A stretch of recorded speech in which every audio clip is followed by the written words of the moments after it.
خوش آمدید پروگرام تسیس ہے توحید میں آپ کا ہوسٹ پاسٹر شاہد مان آپ سب کو خوش آمدید کہتا ہوں، اور ساتھ ہی ساتھ ہمارے بڑے قابل احترام مہمان جناب برادر سلیمان ایک دفعہ پھر آپ کو خوش آمدید کہتے ہیں اس خوبصورت پروگرام کے اندر۔ ناظرین، جیسا کہ آپ سب اس چیز سے واقف ہیں کہ دور حاضر سے اور خاص کر دسمبر کی جس مہینے سے ہم گزر رہے ہیں، نہ صرف ملک پاکستان بلکہ دنیا کے اندر تمام جگہوں کے اوپر ایک ایسے دن کی سیلیبریشن ہو رہی ہے جس دن کو کرسمس کے نام سے یا جناب مسیح کی ولادت کی یا ان کی پیدائش کے دن سے منسوب کیا جاتا ہے۔ یاد رکھیے ناظرین، بائبل مقدس ہمیں اس چیز کے اوپر عیاں کرتی ہے اور اس بھید کے اوپر ہماری توجہ مرکوز کرتی ہے کہ جناب مسیح کی جو پیدائش تھی وہ خدا کی الہی مداخلت کا ایک خوبصورت نتیجہ تھی، ایک ایسا معجزہ جس نے انسانی تاریخ کو دو حصوں میں تقسیم کر دیا اور انسانی عقل کو سوچنے کے اوپر مجبور کر دیا کہ آیا یہ کیسے ممکن ہے۔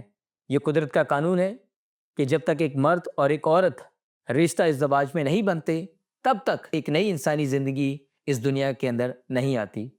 لیکن یہاں پر ہم دیکھتے ہیں اس واقعے کے پس منظر میں کہ خدا نے براہ راست روح القدس کی قدرت سے جناب مسیح کو اپنے کلمے کو جسم کی شکل میں تجسم کیا، اور دنیا اس الہی قدرت کو دیکھ کر دنگ رہ گئی۔ اور جیسے جیسے صدیوں کا یہ سلسلہ آگے بڑھتا گیا، مختلف عقائد، مختلف عقیدے اور مختلف سوچ نے جنم لیا، اور آج بھی ہم دیکھتے ہیں کہ اس سچائی کو جھٹلانے کے لیے بہت سارے لوگوں نے مختلف طریقے کی رائے اور اپنی کیا ساریاں پیش کی تاکہ کسی نہ کسی طریقے سے تاریخ کے اس خوبصورت پہلو کو اور تاریخ کی اس زبردست عقائی کو بھلا کر نئی تاریخ رقم کی جائے۔ لیکن یاد رکھیے جناب مسیح کی جو پیدائش تھی وہ محض ایک علامتی یا روحانی واقعہ نہیں تھا بلکہ ایک تاریخی حقیقت ہے۔ خدا نے واقعی تجسم ہو کر انسانی جامہ پہن کر قدرت کو یہ ثابت کر دیا کہ وہ اپنے کلمے کو مجسم کر سکتا ہے۔ یاد رکھیے کہ خدا جو قادر مطلق ہے، جو اس دنیا کا خالق اور مالک ہے، جو ہر ایک چیز کے اوپر قادر ہے، جس نے مٹی سے انسان کو بنایا اور اس کے نتھروں میں زندگی کا دم پھونکا، وہ خدا اپنے منہ کے کلمے کو انسانی جامہ پہنانے کی قدرت رکھتا ہے۔ ناظرین، آج کا جو ہمارا شو ہے وہ کرسمس سے متعلق ہے، اور ہم نے دیکھا ہوگا کہ بہت سارے ناقدین، بہت سارے ایسے لوگ جو مختلف عقائد یا مختلف مذاہب سے تعلق رکھتے ہیں، وہ جناب مسیح کی اس الہی پیدائش کے اوپر بہت سارے منفی سوالات گھڑتے بھی ہیں، کرتے بھی ہیں، سالہ سال سے کرتے آ رہے ہیں اور آج بھی کر رہے ہیں۔ لیکن ہم خدا کے لوگ ہمیشہ بائبل مقدس میں سے مستند دلائل کے ساتھ انہیں یہ ثابت کر کے دیتے ہیں کہ جناب مسیح کی جو پیدائش تھی وہ ایک الہی پیدائش تھی، اور آج تک ایسی پیدائش نہ کسی کی ہوئی، نہ ہوئی ہے اور نہ ہی ہو سکتی ہے، کیونکہ یہ واحد پیدائش صرف اور صرف جناب مسیح کی الہی اور پاک پیدائش تھی۔ اس خوبصورت پروگرام کا آغاز کرنے سے پہلے میں چاہوں گا کہ ایک ایسا الہام آپ کے سامنے تلاوت کیا جائے جو یسایا نبی کی معرفت لکھے گئے صحیفے کے اندر درج ہے، اس کے 9ویں باب اور اس کی 6ٹھی آیت سے ہم خدا کے کلام کی تلاوت کریں گے۔ اس لیے ہمارے لیے ایک لڑکا تولد ہوا اور ہم کو ایک بیٹا بخشا گیا، اور سلطنت اس کے کندھے پر ہوگی، اور اس کا نام عجیب، مشیر، خدائے قادر، ابدیت کا باپ، سلامتی کا شہزادہ ہوگا۔ آمین۔ پروگرام کا آغاز کریں گے کہ بائبل مقدس ہمیں جناب مسیح کی پیدائش کے بارے میں کیا بتاتی ہے۔ جی بہت بہت شکریہ پادری صاحب۔ بائبل مقدس مسیح کی پیدائش کے بارے میں ہمیں بڑا کم بتاتی ہے۔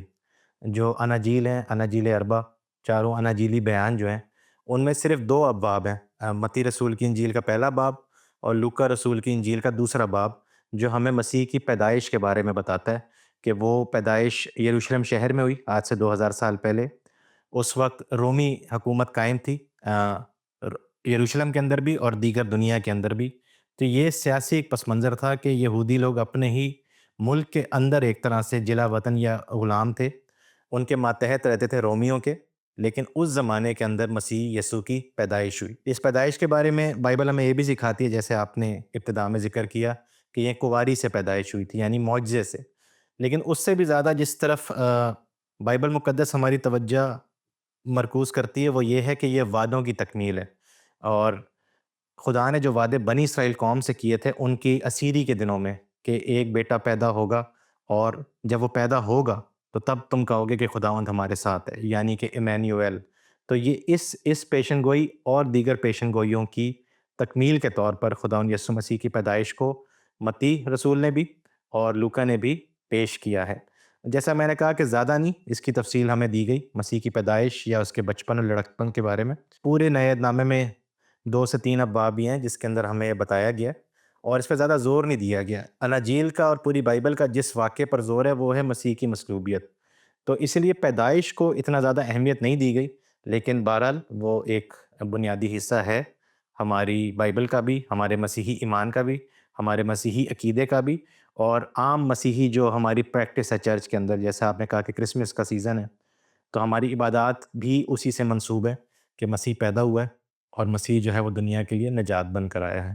اچھا، یہاں پر ایک چیز دیکھتے ہیں کہ جس طرح آغاز میں ہم نے ذکر کیا کہ جو کرسمس کا جو سیزن ہے یا جو جناب مسیح کی جو ولادت کی جو عید ہے، یہ نہ صرف بحیثیت ہم مسیحی بلکہ اب غیر اقوام بھی اس دن کو بڑے جوش و خروش کے ساتھ اور بڑے ولولے کے ساتھ مناتے ہیں۔ بالکل ایسا ہی ہے، اور اس کی جو خوشی ہے اس سیزن کی وہ تاریخی طور پر، یعنی کہ مسیح کی پیدائش سے پہلے بھی اس سیزن کو منایا جاتا تھا، کیونکہ یہ وہ سیزن ہے جب سردی کی شدت ختم ہوتی ہے اور دوبارہ سے زندگی اپنے معمول پہ آنا شروع ہوتی ہے، خاص طور پر ان ممالک میں جہاں پر سردی بہت زیادہ شدت سے پڑتی ہے۔ تو اس دن کے حساب سے کلیسیا نے بھی مسیح کی پیدائش کے ساتھ جوڑا اس کو، تاکہ اس آپ سمجھ لیں سیزنل خوشی کو ایک ایمانی رنگ سے دیا جائے، اور مسیح کی پیدائش بالکل آپ صحیح کہہ رہے ہیں عالمگیر طور پر منائی جاتی ہے۔ اچھا، یہاں پر ایک اور چیز میں دیکھ رہا تھا کہ بائبل مقدس کے علاوہ بھی یسوع مسیح کی پیدائش کے متعلق بیانات ہمیں موجود ملتے ہیں، اور جو مختلف ادیان یا جو مختلف عقائد ہیں وہ اس کی تشریح بھی کرتے ہیں، اور وہ شاید اسی کا ذکر بھی کرتے ہیں کہ شاید جناب مسیح کی پیدائش کا ذکر ہماری کتب میں بھی ہے۔ تو اس کے اوپر میں چاہوں گا کہ تھوڑی سی ہم روشنی ڈالیں کہ بائبل مقدس کے پس منظر میں اور ان کے پس منظر میں کتنا فرق ہے۔ کریکٹ۔ جی، جیسا میں نے ذکر کیا کہ بائبل مقدس جو ہے یا انجیل جو ہے وہ ہمیں مسیح کی پیدائش، اس کے بچپن اور لڑکپن کے بارے میں زیادہ نہیں بتاتی۔ وہ صرف اتنا بتاتی ہے کہ وہ مریم اور یوسف کے گھرانے میں پیدا ہوا، جو داؤد کی نسب نامے سے ہیں، یروشلم شہر میں وہ پیدا ہوا، ہیں یہ لوگ ناصرت کے رہنے والے، اسی وجہ سے اسے یسوع ناصری کہا جاتا ہے۔ پھر یسوع ناصری جب پیدائش ہوتی ہے تو اس کے بعد جب وہ 8 دن کے ہوتے ہیں تو ان کی موسوی شریعت کے مطابق ان کا ختنہ ہوتا ہے، انہیں ہیکل میں پیش کیا جاتا ہے۔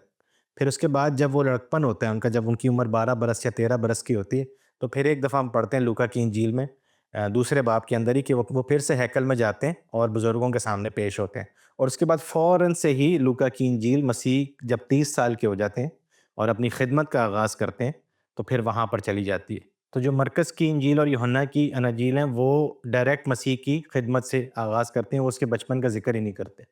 تو ایک طرح سے آپ سمجھ لیں کہ گیپ آپ کو ملتا ہے کہ مسیح کا بچپن، مسیح کا لڑکپن اور 30 سال کی عمر تک مسیح کی جو زندگی ہے اس کا آپ کو زیادہ تفصیل بائبل مقدس میں نہیں ملتی، صرف اتنی ملتی ہے جو ہماری چرچ کی روایات یا الہیات کے ساتھ مطابقت رکھتی ہیں، یعنی کہ پیدائش خداوند کی طرف سے ہو، پھر بچہ مخصوص ہو، پھر جوانی میں بھی وہ ایک دفعہ مسیحی بزرگوں کے سامنے پیش ہو، اور پھر اس کا بپتسمہ۔ تو یہ اسی حساب سے مسیح کی زندگی کو لکھا گیا ہے۔ لیکن اب جو ہے کچھ لوگوں کو تجسس پیدا ہوتا ضرور ہے کہ اب مسیح کی جو زندگی ہے بچپن کی، لڑکپن کی، وہ کہاں ہے۔ انگریزی میں سے کہتے ہیں the missing years of Christ. اس پہ اور پھر اس کے اوپر کیونکہ بائبل خاموش ہے تو اس پہ بہت زیادہ قیاس رہی ہے، اس کے اوپر بہت زیادہ روایات ہیں۔ یعنی کچھ لوگ یہ بھی کہتے ہیں مسیح جو تھا وہ انڈیا گیا، اس نے وہاں کے جو یوگی تھے اور جو وہاں کے گرو تھے ان سے اس نے سیکھی باتیں، اور اس کو وہ ایک ہندو رنگ میں پیش کرتے ہیں، ٹھیک ہے۔ اسی طرح اور لوگ اپنی روایات پیش کرتے ہیں۔ تو مسیح کے متعلق، مسیح کی پیدائش کے متعلق روایات موجود ہیں، کتابیں موجود ہیں، بلکہ اناجیل بھی موجود ہیں، یعنی کہ جو اناجیل اربع ہیں جو بائبل مقدس کے اندر ہیں، اس کے علاوہ ایسی اناجیل جن کو چرچ نے رد کیا ہے، ان کے اندر بہت ساری ایسی اناجیل ہیں جو صرف مسیح کی پیدائش کو ذکر کرتی ہیں، جنہیں ہم انفینسی گاسپلز کہتے ہیں۔ مسیح کی انفینسی کا مطلب یہی ہے کہ مسیح کی پیدائش سے متعلق۔ تو اس کے اندر مسیح کی پیدائش کو، ایک تو یہ ہے کہ اس کی کنواری سے پیدا ہونے کا معجزہ ہے، یہ تو ہے جو کہ بائبل مقدس میں بھی ہے، لیکن وہ اس کی بچپن سے ہی اس کو ایز اے نبی یا ایز اے معجزہ کرنے والا شخص پیش کرتے ہیں کہ وہ پیدائش کے وقت سے ہی جھولے کے اندر ہی وہ بات کرتے تھے، پھر وہ جب بڑے ہوتے تھے تو وہ تب سے معجزے کرتے تھے، یعنی جب وہ کھیلتے تھے تو وہ مٹی سے پرندہ بناتے تھے تو وہ اڑنے لگ جاتا تھا۔ پھونک ان میں ماری اور وہ پرندہ بن کے اڑ بالکل، گیا۔ تو یہ جو واقعات ہیں یہ دوسری اناجیل جنہیں مسیح کی پیدائش کی اناجیل انفینسی گاسپلز کہا جاتا ہے، جو کہ عرب کے اندر بھی موجود تھیں، جو کہ سیریا کے اندر بھی موجود تھیں، جو گردش کر رہی تھیں ابتدائی سالوں کے اندر، لیکن اسے کبھی بھی شروع دن سے کلیسیا نے کبھی تسلیم نہیں کیا۔ ہاں، وہ تاریخ کا ایک حصہ ہیں کہ وہ کتابیں موجود ہیں، اور آج سے تقریباً 80 سال پہلے، 80-90 سال پہلے ورلڈ وار 2 کے زمانے میں مصر کے اندر کھدائی ہوئی تھی، تو وہاں پر نگ حمادی کے مقام پر یہ ساری کتابیں ہمیں ملی تھیں، جس کے اندر سے بہت ساری گاسپلز ایسی تھی جو مسیح کی پیدائش کے متعلق گاسپلز تھیں۔ تو اس سے پھر دوبارہ سے اس کے اوپر ریسرچ شروع ہوئی کہ مسیح کی پیدائش کے متعلق اور لوگ کیا کہتے تھے۔ تو اس کے اندر فرق یہی ہے صرف کہ جہاں پر متی کی انجیل اور لوکا کی انجیل کے اندر آپ کو مسیح کے بارے میں ملتا ضرور ہے کہ وہ کنواری سے پیدا ہوا، لیکن اس پہ بہت زیادہ زور نہیں دیا گیا۔ پیدائش کے معجزانہ ہونے پہ اتنا زور نہیں دیا گیا، اس بات پر زور دیا گیا کہ وعدوں کی تکمیل پوری ہوئی ہے اور خداوند نے بنی اسرائیل سے اپنے وعدے پورے کیے ہیں۔ اس کے علاوہ مسیح کی پیدائش کو بڑے عام طریقے سے پیش کیا گیا، بلکہ غربت کے پہلو کو سامنے رکھا گیا ہے کہ جب وہ پیدا ہوتے ہیں تو ان کے پاس اپنی جگہ نہیں ہوتی، اپنا پراپر بندوبست نہیں ہوتا ہولی فیملی کے پاس، انہیں ایک جگہ سے دوسری جگہ جانا پڑتا ہے اور کافی مصیبتیں جھیلنی پڑتی ہیں مسیح کے ابتدائی دور میں۔ تو وہ کافی آپ سمجھیں کہ حقیقی اور دنیا کے واقعات کے ساتھ اور تاریخ کے واقعات کے ساتھ مطابقت رکھتی ہے۔ معجزانہ پہلو اس میں کم ہے۔ جو دوسری اناجیل ہے اس کے اندر ایگزیجریشن یا مبالغہ آرائی بہت زیادہ ہے، جو کہ بری بات نہیں ہے، ظاہر سی بات ہے۔ اگر آپ مسیح کو مانتے ہیں تو آپ تو ظاہر اس کی زیادہ بڑائی بیان کریں گے، لیکن شروع دن سے کلیسیا نے بڑائی کو ایک خاص پیرائے تک انہوں نے محدود رکھا کہ جہاں تک الہامی سچ ہے یا جہاں تک ایمان کی بات ہے اس سے ایکسٹرا بات نہ ہو، یا ایسی بات نہ ہو جس سے ایمان کے اندر کمپرومائز پیدا ہو۔ تو اس بنیاد کے اوپر ان اناجیل کے اندر جو فرق ہے اور جو بائبل میں اناجیل ہیں ان میں یہی فرق ہے کہ بائبل کی جو اناجیل ہیں وہ مسیح کی پیدائش کو موجزانہ طریقے سے پیش تو کرتی ہیں، لیکن وہ بڑی سمپل ہے اور وہ بڑی اسٹریٹ فارورڈ ہے، یعنی کہ وہ بہت جلدی سے بیان کر دیتی ہیں اور ڈائریکٹ مسیح کی خدمت کی طرف جاتی ہیں۔ لیکن یہ دوسری اناجیل ہیں یہ بہت ڈیٹیل میں جاتی ہیں اور پھر یہ بہت مبالغہ رائی سے کام لیتی ہیں۔ تو یہ بنیادی فرق ہے۔ اچھا، یہاں پر ایک جو بات ابھی آپ نے ذکر کی اناجیل کا کہ 2 اناجیل کے اندر ذکر ہے اور 2 اناجیل کے اندر ذکر نہیں ہے، جی اگر مختلف ادیان یا دوسرے ادیان کی طرف اور خاص کر جو ہمارے آس پڑوس کے جو ادیان ہیں ان کے بارے میں جب ہم دیکھتے ہیں یا ان کی جو قیاسہ رہے ہیں یا ان کے جو دلائل ہیں، وہ اکثر اس چیز کا ذکر کرتے ہیں کہ شاید جناب مسیح کی جو ولادت تھی وہ ایک کھجور کے درخت کے نیچے ہوئی، لیکن جب ہم اناجیل کی طرف غور کرتے ہیں اور خاص کر جب ہم لوکا رسول کی معرفت لکھی گئی انجیل مبارکہ اس کے دوسرے باب 6 آیت سے لے کر 20ویں آیت تک جب ہم دیکھتے ہیں تو وہاں پر جو ایک تفصیل دی گئی ہے، جو ایک بیانیہ یا جو ایک پس منظر دیا گیا وہ اس سے بالکل ہی مختلف ہے۔ یعنی کہ ایک تو مماثلت رکھتا ہو تو شاید ہم پھر بھی اسے قابل قبول سمجھ لیں کہ شاید تھوڑی سی مماثلت رکھ رہا ہے ہمارے واقعے سے اور آپ کی جو کتب ہیں ان کے ساتھ کہیں نہ کہیں مماثلت رکھتا ہے، لیکن یہاں پر جب ہم دیکھتے ہیں تو یہ بالکل سیاہ اور سفید والی بات ہو جاتی ہے کہ ایک طرف اس کا تصویر کا جو رخ ہے، اس کا جو پہلو ہے وہ ہماری کتب سے بالکل تبدیل ہے۔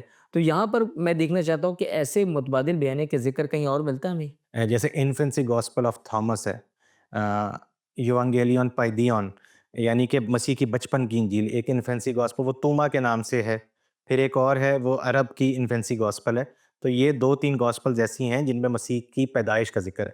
کچھ گاسپلز ایسی ہیں جس میں مسیح کی صرف اقوال ہیں، جیسے گاسپل آف تھامس ہے، اور کچھ گاسپلز ایسی ہیں جو مسیح کی جو موت اور جی اٹھنا ہے اس کے اوپر زیادہ زور دیتی ہیں۔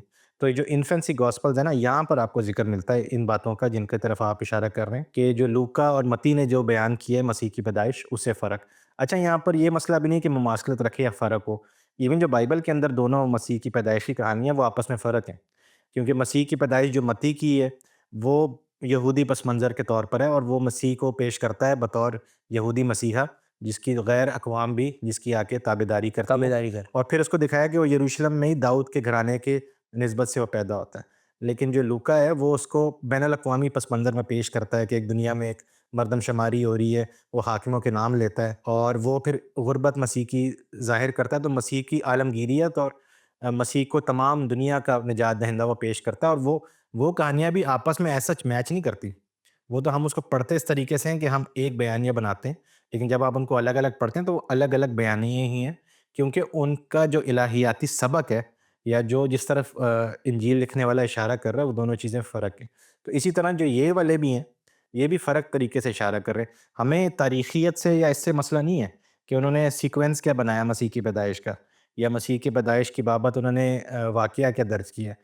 ہم یہ سیکھنا چاہ رہے ہیں کہ ایمانی پس منظر سے یا الہیاتی پس منظر سے کیا وہ بائبل کے ساتھ مطابقت رکھتا ہے یا نہیں. یہ بنیادی طور پر ہمارا مسئلہ ہے. بالکل اور اسی چیز کو ہم لیتے ہیں کیونکہ جب ہم ایک چیز کو دیکھتے ہیں کہ ایک چیز جو ہمارے ایمان کا حصہ نہیں ہے جی اور وہ ہمارے ایمان کے ساتھ مداخلت کر رہا ہے، تو کیا وجہ ٹھہری کہ مسیحی کلیسیا یا چرچ نے ایسے بیانیے کو قبول نہیں کیا؟ اس کی بنیادی وجہ کیا ٹھہری کہ اگر وہ بیانات جو ملتے تھے، تاریخی پس منظر اگر ان کے ملتے تھے، تو آخر انہیں ان گوسپلز کو انہیں کیوں نہ مانا گیا، انہیں کیوں ایکسیپٹ نہ کیا گیا؟ جی, جب آپ لوکا کی انجیل پڑھتے ہیں تو اس کا پہلا باب جب آپ پڑھنا شروع کرتے ہیں تو لوکا اپنے تعارف میں اس بات کو بیان کرتا ہے کہ بہتوں نے قلم اٹھایا ہے, یعنی کہ بہتوں نے مسیح کی بابت کتابیں لکھی ہیں, اناجیل لکھی ہیں, اور یہ بات صحیح بھی ہے.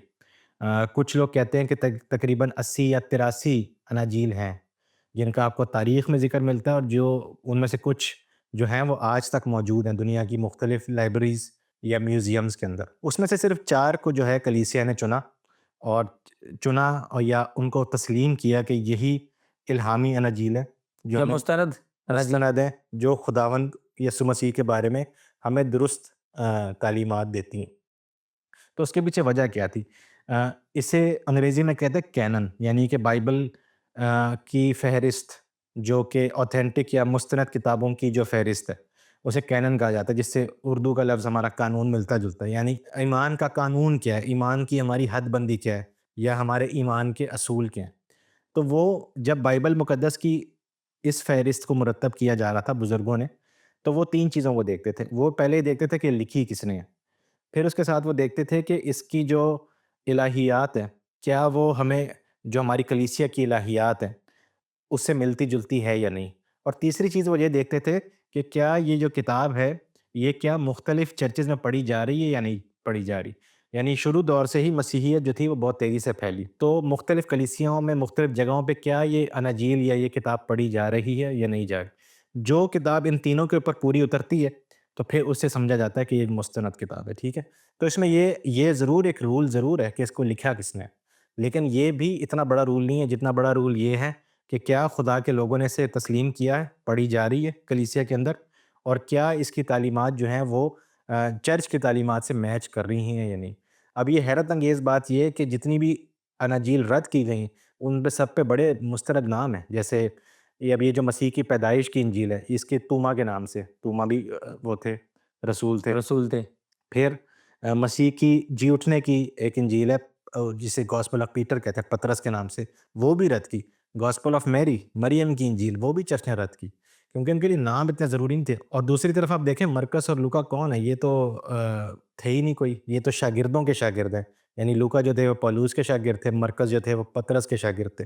تو اس طرح ان کے نام اتنے اہم نہیں ہیں, لیکن ان کی اناجیل جو بیان ہے اس کو مستند جو ہے وہ فہرست میں شامل کیا گیا. اس لیے شامل کیا گیا کیونکہ جو ان کی تعلیمات تھیں وہ مسلمہ ہیں, وہ بالکل الہام کے مطابق ہے. اور پھر شروع دن سے عالمگیر کلیسیا نے, جتنی بھی کلیسیا تھی اس وقت دنیا میں, وہ ان کتابوں کو اپنی عبادات میں اور اپنی شخصی تلاوتوں میں استعمال کرتی تھیں. تو یہ جو نوسٹک جو گاسپلز ہیں یا جو وہ گاسپلز ہیں جو مسیح کی پیدائش کا ذکر کرتی ہیں, ان کے اس میں یہ تینوں کرائٹیریا پورے نہیں ہو رہے. اب ان پہ نام تو بڑے مستند ہیں, لیکن پھر بھی جو ان کے اندرونی شواہد ہیں اس کی بنیاد کے اوپر کلیسیا نے وہ کبھی نہیں ایکسیپٹ کیا. غناصیت ایک ایسا فکری دھارا کہ جس نے ایک ایسا تصور پیش کیا, ایک ایسی مت پیش کی کہ شاید نجات جو ہے وہ ایک روحانی خفیہ علم ہے, اور جس کو حاصل کرنے کے لیے شاید کوئی ایسا روحانی آپ کو کچھ ایسا علم کرنا پڑے گا کہ جس کے ساتھ آپ کو نجات مل جائے گی. غناصیت کے بارے میں کیا سمجھتے ہیں آپ؟ غناصیت کیا ہے, جسے ہم کہتے ہیں, انگریزی کا لفظ ہے نوسٹسزم, یہ یونانی کا لفظ ہے نوسس, اس سے آیا ہے. نوسس کا مطلب ہوتا ہے علم یا تعلیم. تو ایک ایسی سوچ یا ایک ایسا مذہب جو اس بات پر قائم ہے کہ خدا کو آپ صرف علم کے ذریعے جان سکتے ہیں. علم سے مراد عقل نہیں, علم سے مراد یہ ہے کہ انسیت, جس طرح بائبل مقدس میں لکھا ہے نا, کس کی جب بھی کوئی خاتون کا ذکر آتا ہے تو وہ کہتی ہے میں کسی مرد کو نہیں جانتی. یہ جاننا, یہ والا جاننا ہے کہ ایک پرسنلی جاننا.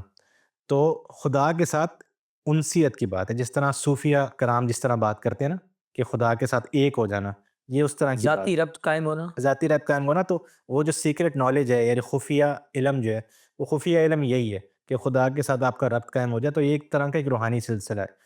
اب اس کی بنیاد جو ہے وہ یونانی فلسفے کے اندر ہے، اور جو یونانی فلسفے کے موجد ہیں سقراط، افلاطون اور ارسطو، ان کی تعلیمات سے ہی بگڑتے ہوئے نوسٹسزم پیدا ہوئی ہے.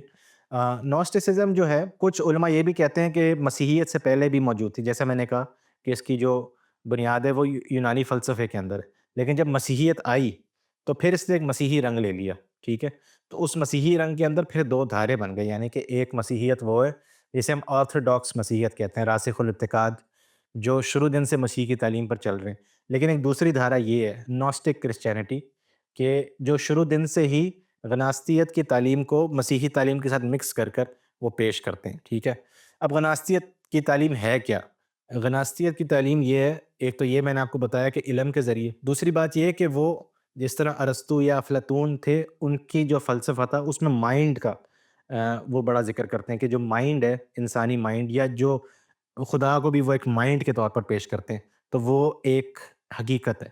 یعنی اور جو وہ یونانی فیلسوف تھے وہ بات کرتے تھے آئیڈیل کی، کہ ایک حقیقی دنیا ہے یا ایک حقیقت ہوتی ہے اور ایک اس کا سایہ ہوتا ہے.